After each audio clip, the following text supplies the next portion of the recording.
The Philadelphia Eagles to start, coming off of a division championship, the first time in, what is it, almost like it's 2 decades, more than 2 decades, that a team, they finally won the division back-to-back years. So they're going for a three-peat now. I think, and they were the last team that did it, right? They were.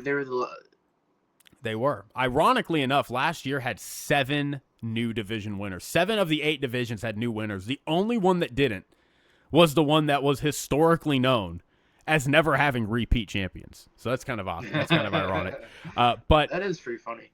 To me, I guess we can go ahead and start at the top with the coaching and the scheme. I mean that's the biggest. Oh, sorry. No, yeah, exactly. I mean, you hit the nail on the head. That is to me like, obviously the head coach is the same in Nick Sirianni. Vic Fangio was still there, but they have made a change at offense with offensive coordinator Sean Mannion. Off the top for me, very excited to see this offense. Sean Mannion is coming from the Packers, that Matt LaFleur type system, and that Matt LaFleur. And they really wanted to keep him. They didn't want him to go. Oh yeah, no, I think he is. He seems like he's a former quarterback, which we know. Like, I mean, you look at like Kellen Moore, Davis Webb.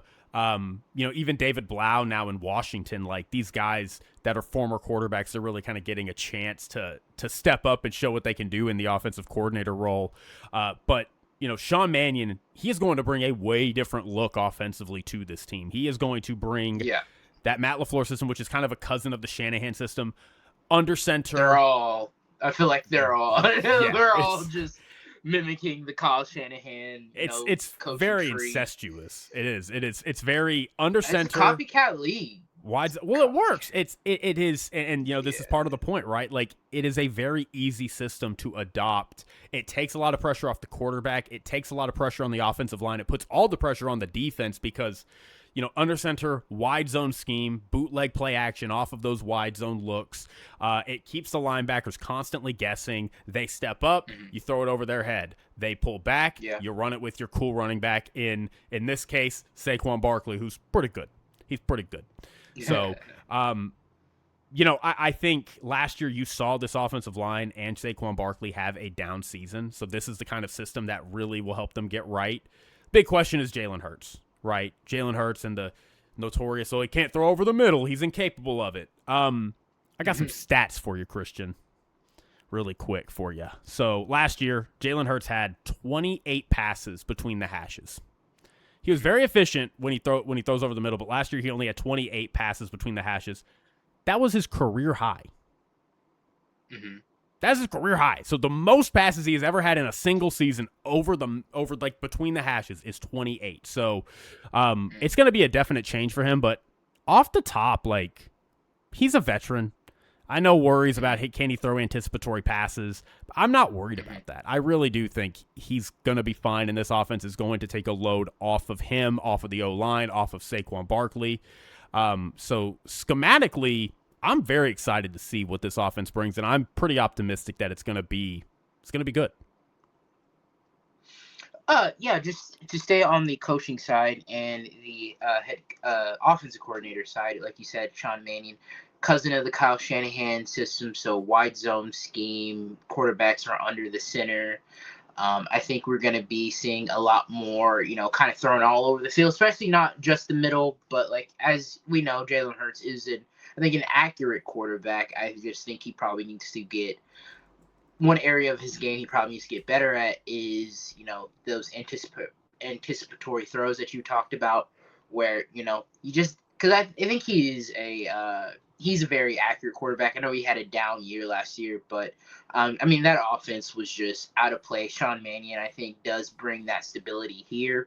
And once we talk about the offense, we can get more into, their free agency, because what they have done and Howie Roseman has created for this offense, they really retooled it, really looked at this roster and was like, hey, what can we do better and where can we improve? And I think they did that. We'll talk about with their scheme, but, bringing in a blocking tight end, that's been more of a trend to, run those heavy sets. They brought in a guy like that, bigger bodies, receivers, guys that can beat zone coverage. I think we're going to see that as well. We might see a resurgence with the running game because, Jalen Hurts is going to be a lot more under center, and it's going to be a lot harder, probably a lot more motion too. True. So it's going to be a lot harder for defenses to scheme because, Lane Johnson, which we never really hear him talk, but, we heard him talk last year of, this run game is very predictable and so with this, I think that will also improve their offensive line. Our offensive line play should be better. I know they're getting a lot older. They've added some talent through the draft and in free agency to help that because, they had some injuries there. And, they have an older offensive line. So hopefully if they can stay healthy and, this running game, which I am, if I'm not making a bold prediction, but I do predict this running game and Saquon is going to be a lot better than last year. They're going to be a lot more. They're going to have a lot more. Keep defenses off balance and not just really lock in on them. It just depends on what, like you said, what Jalen Hurts does and how he adjusts to the system. Because it is going to be, he was under center a lot more last year than he was in his previous years. But, he was still on the lower end of that range. So it's just going to be interesting to see how he can handle, being under center more. When you do those play actions, if you're doing play action under center, you got to turn your back to the defense. And within those, 1.5 few seconds that little thing takes, the defense could be totally new. So it is going to be I am not worried per se about the offense because I think what they have on paper, I wouldn't say this roster is elite on offense, but I think what they have done on how to adjust to the Sean Mannion scheme, I think is great. It just all depends on how Jalen Hurts and this offense can come along. On the other side, last thing I'll say about coaching. Defense, I'm not worried about. I am flat out not worried about this defense. Vic, as long as so I got two questions for you, Jake. So, who is the defense coordinator for Philadelphia Eagles, and do they work for the Miami Dolphins? So, if the answer is Vic Fangio, and he does not work for the Miami Dolphins, at worst, this is a top 10 defense? I don't even think it's that bad at worst. At worst, okay. And not to spoil the defense. Worst? I won't spoil what I think, but I think that. But yeah. So I think it's gonna be. I think they did a really great job, Howie Roseman, of putting this roster together and really addressing the issues that they had on offense. It's just going to be, not to put everything on Jalen Hurts, because I think, the offensive line needs to be healthy, play better, Saquon, get to, not even what he did in his first year with the Eagles, but getting to can we get to 85% of that? So, yeah, you hit a lot on the head, and it was honestly a great transition to kind of the offensive discussion because, first off, they really have upgraded their tight end room, which was a massive theme across the entire league this year, bringing in Johnny Munt, who is that great blocking tight end. They also drafted Eli Stowers, who is a really good pass-catching tight end. I think there was a lot of questions about what was going to happen with Dallas Goedert, and they end up kind of retaining him. But, with Eli Stowers, Johnny Munt, Dallas Goedert, they even still have, Grant Calcaterra. I can never remember how to pronounce his name, but, he's still there. So they do have a pretty deep tight end room. The big change, personnel-wise, was losing A.J. Brown. But I personally think... I think they've done a good job. I do, too. Adding... They drafted Mekhi Lemon in the first round, who is... you talk about a player, it's we want to work over the middle more. Okay, I'll go get the guy who plays really well in the slot, the guy in this draft who is the best slot receiver and loves catching over the middle. That is Mekhi Lemon. And... straight up, dude, I'm calling my shot here. I think Devontae Smith might have a Jackson Smith and Jigba type season. Like, I genuinely do. That Kubiak system that JSN operated in last year, again, it's a cousin of this LaFleur system. It's a similar look. And I think Devontae Smith, like we think of him as a slot guy, but he can play outside. And I know there are some questions about, can he play the X? Can he fill the X role that A.J. Brown had? I'm pretty confident he can, because he has shown throughout his career to be such a good contested catcher. And I think that is going to lend itself to him becoming a true number one. I'm not predicting offensive player of the year type stuff, but like, I think Devontae Smith is going to solidify himself as a top 8 receiver in the NFL after this season. So, I am of that same note as well. On the other, also in their wide receiver room, they brought in Hollywood Brown, nice little deep threat. Elijah Moore, who has been, I think, very good with the Bills, little slot receiver you can also have in. And then they brought in Dontavian Wicks from the Packers as well. So I think their receiving room, not elite just yet. We'll see what Devontae, but I also do think Devontae Smith should have a big year in this offense. But yeah, I think this group looks pretty good. I feel like I like everything on paper with the Philadelphia Eagles offensively. Just I keep coming back to this, but what is this adjustment period going to look like for Jalen Hurts? Are we going to get I don't think we're going to get the 2024 Eagles. I would put a lot of money on that, but how long is this going to take? It took the 2-3 weeks before they kind of shifted into like a run heavy offense, and now this one, it's going to be more interesting. I think they're going to be less predictable, like especially if Jalen Hurts is under center more. That'll keep defenses on their toes. Maybe you'll see some light boxes, and Saquon can eat up those light boxes. No, and I think to that point, like, the whole point of this defense, or this offense rather, is the unpredictability. It is, we are going to line up under center every single play. Or not every single play, but you know what I mean. Like, we're going to predominantly not every single play. That was a misspeak. But we're going to line up under center, and every single play is going to look like you're not going to know: are we running the ball? Are we passing the ball? Are we bootlegging off of a play action and rolling out? Even Kyle Shanahan, for example, which again, this isn't the Shanahan offense, but they love to run 11 personnel in kind of obvious passing down situations. So I am a little concerned about what their 11 personnel situation looks like. Like, again, you mentioned Hollywood Brown, Dontavian Wicks, Elijah Moore. Like, they're not bad, but third receiver right there. I really do wonder if they're going to try to lean more into that 12 personnel type look and just kind of try to rely on that. But to what you're saying, to your note, last year the Eagles ranked 20th in motion. So I do think that is going to go up. And also, they ranked 20th in success rates in running the ball.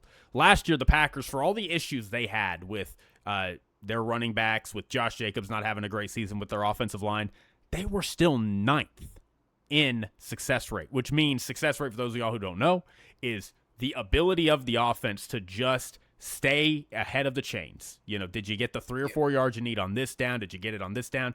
So, the Chiefs, for example, high success rate, but no explosives. So that's the product you get with the Chiefs, where it's like, we can get 4 yards when we hand it off. We just can't get more than 4 yards.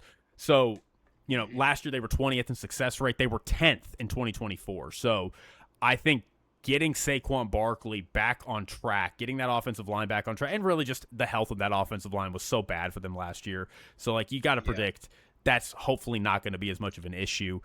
I really do think that this offense is going to be improved. I'm excited to see what they do. It's going to be a different look, but I am confident that this team can do it. And last thing, and I hate to do this, Christian, because I am trying to look this up in real time, but my NFL Pro app is not working for me. So I'm going to have to just do this off the dome for you and let you know, in 2024, it was the Eagles had two things going for them. It was the insane run game that Saquon Barkley was producing, the 2,000 yards, and it was that insane defense. So, I don't even think, and this is a great transition to the defense, I don't even think you need to have a top 5, 10 offense. Like, you can have a top 12 offense, which this offense to me is more than capable of being with its personnel and within this scheme. If your defense, which I think the Eagles defense has a chance to be a top 3 unit this year, you're a Super Bowl contender. Like, you can get there with that combination. So, I don't. Yeah, especially in the NFC. Yeah, and that's a great transition to the defense because I think I'm not trying to start fights or nothing, but I think a lot of people who are casually watching the NFL, they might look at what the Eagles had lost this offseason, and they would say, well, the Eagles are clearly worse. They lost Jalen Phillips. They lost Nakobe Dean. They lost good players. I mean, yeah, like they lost good players on every level. They lost Reed Blankenship. Like on every level, they lost a starter. But like, Jonathan Grenard coming in from the Vikings, who, for the record, I just want to talk about what they did there. So last year they traded a 3rd rounder, which wasn't even their 3rd rounder, to get Jalen Phillips. They keep their 3rd rounder. They trade another 3rd rounder. They go back in.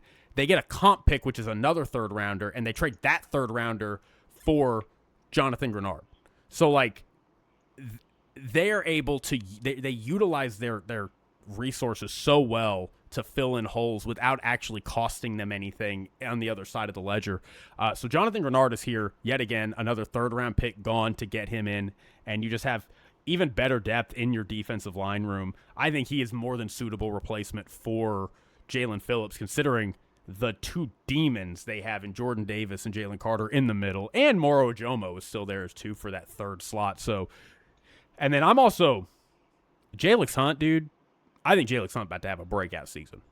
Like, I think on the other side, like, you have a bookend of Jalix Hunt and Jonathan Grenard, and backing them up, you have Nolan Smith, who's, maybe has not become what we hoped he would be, but he's still solid.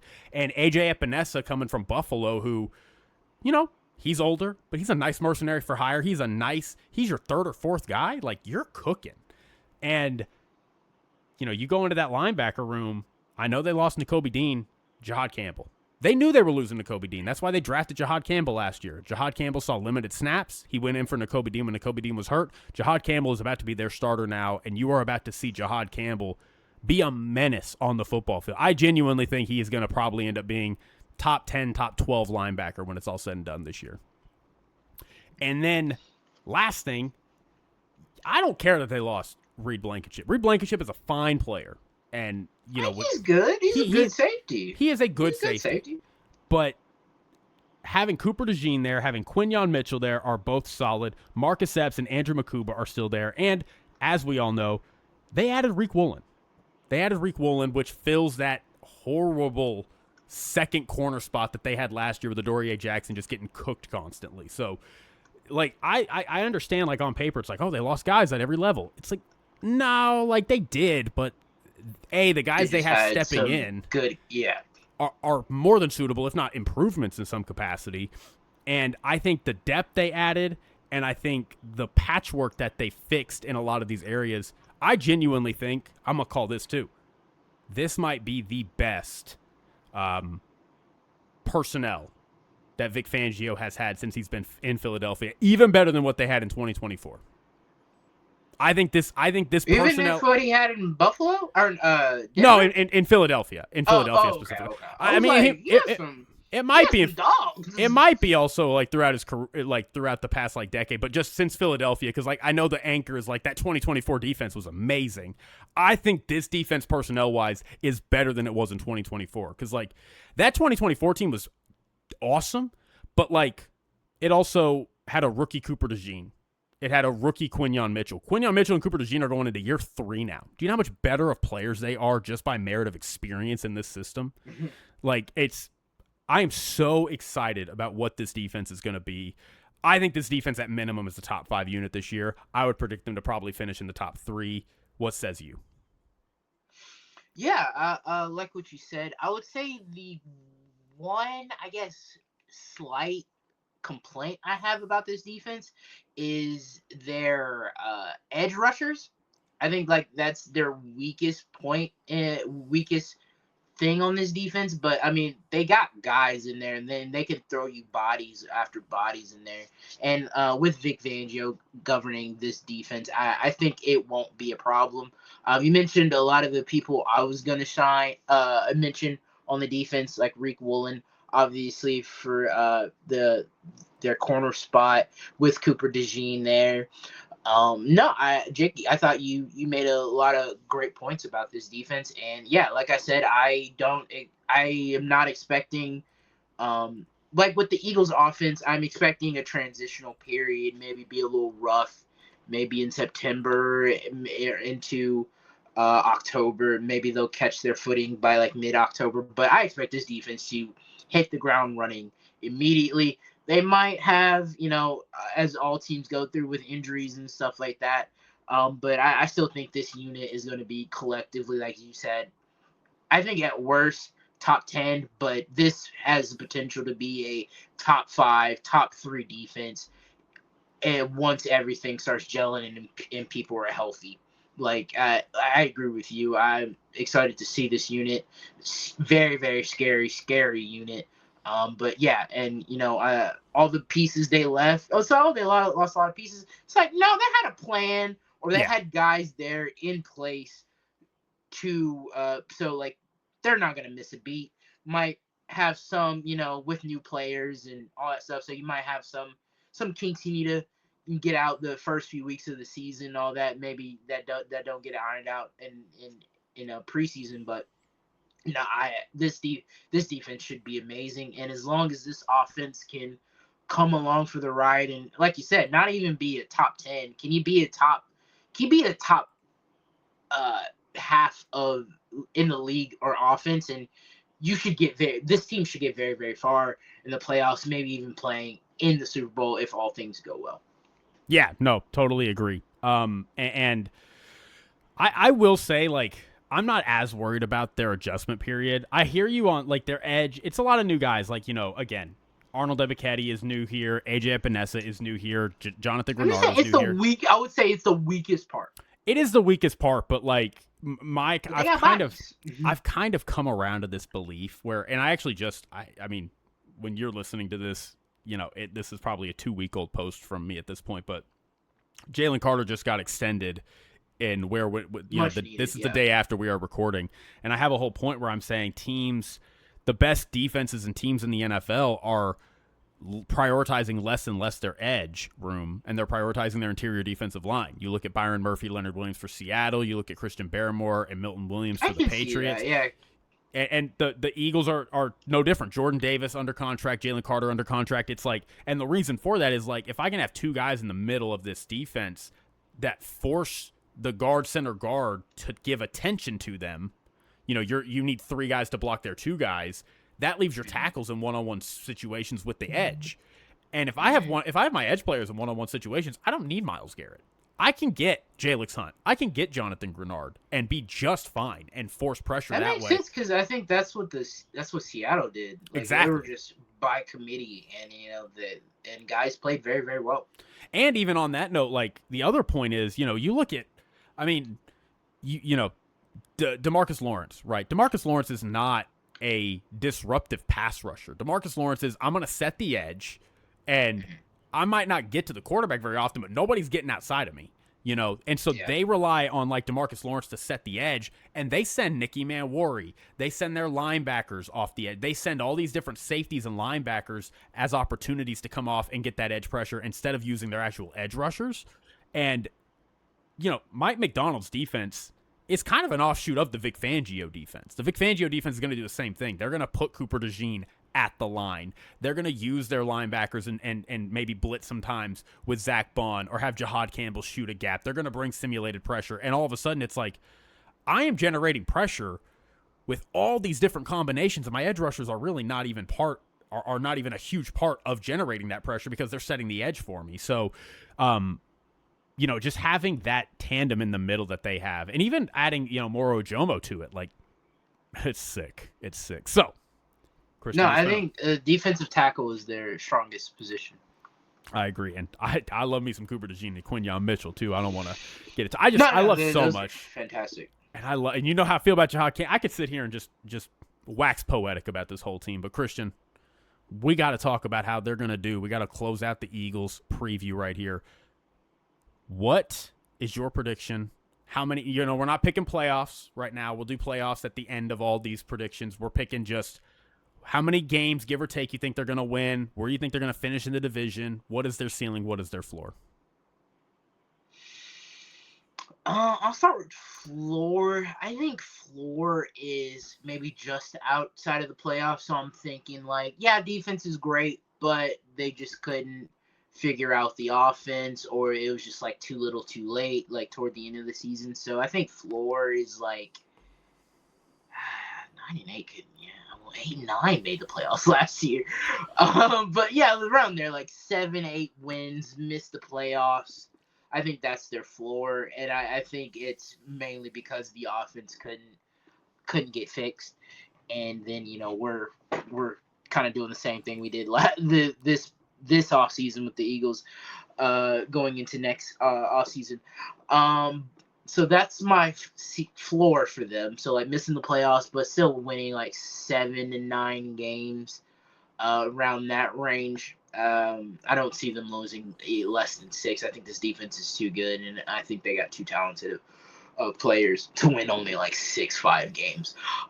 Ceiling, I think for them, I think it's about 11-12 wins. So what is that? 12-5. Yeah. 11-6. So around that range for them. Still a very good team. Still will be talked about as contenders in the NFC. And for the division, going back and forth on, because I think this is a two-team division. Not to spoil it. Sorry, my bad. No, you're good. You're good. Just don't tell who the other team is, and you're good. I think you have a feeling. I'm gonna go first again. I'm gonna go first. 3-time champ, Philadelphia Eagles, man. 3-time. I'm just, when we talk about the other team that I think that's really gonna be in the hunt for this, I feel like they're both the opposite. They're the opposite of each other. One side of the ball, really, really amazing. Other side of the ball, we have questions, and that's for both of them. I would say with the Eagles, I think for their situation, I can see them playing a lot better than what the other team in this division and their side of the ball, where I have concerns. I can feel them struggle more, and this Eagles offense play a little bit better.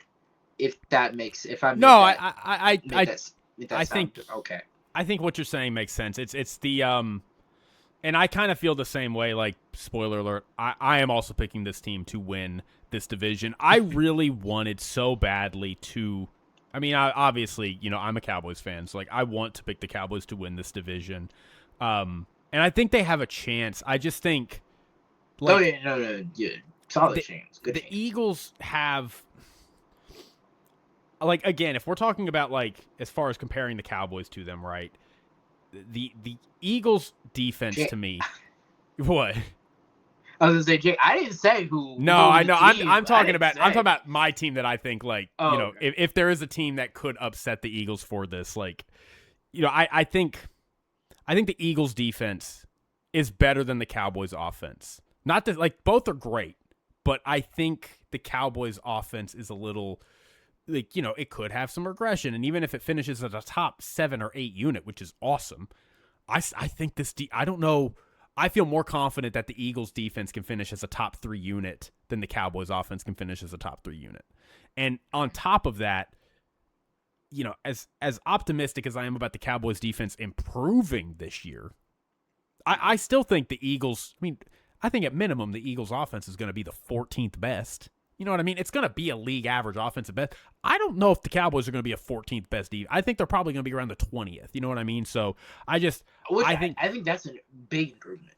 I think the Eagles have more upside on both sides of the ball than a team like the Cowboys do. I think they definitely have it more than the Giants and the Commanders, which no disrespect to them, but, not to say they're not improved and they don't have some potential. We'll talk about them in a little bit, but I think the floor for them, I just have a hard time seeing how this team wins less than 8 games. Yeah. Like really, it's like 9. I'll go 8 just to say I did, but I mean, even if they sustain injuries, I'm like, nah, I still think they're fine. Like that's the difference. Like for me, when I look at like the Cowboys and the Commanders, they're so fragile. They're so fragile. They have good talent, but it's like, man, you take any hits, y'all are cooked. This is the team that it's like, not only do you have the most upper end talent in this division, but you have the most depth. And I just think so many things need to go wrong for them to not win this division. And so many things for the Cowboys or the Commanders or the Giants need to go right for them to win this division. So, not saying it can't happen. Obviously, I would be over the moon to be here 3 or 4 months from now and talking up the Cowboys and how the Eagles faltered. But I just don't see that happening. Like, I do not see I cannot sit up here and realistically say the Eagles are going to have this happen, and then this, and then this, and then this, and then this, and then the Cowboys and the Giants and the Commanders are going to have all these things happen, and that's why they're going to be better. Like, I just don't. It would not be genuine. You would not be making a serious argument. So, that's what I got. I think their ceiling, 13 wins, first seed in the NFC. I mean, I'm not saying they're going to get that, but like this team can easily achieve that. They are that good. So, and they have, hey, say what you will, they got the Rams number.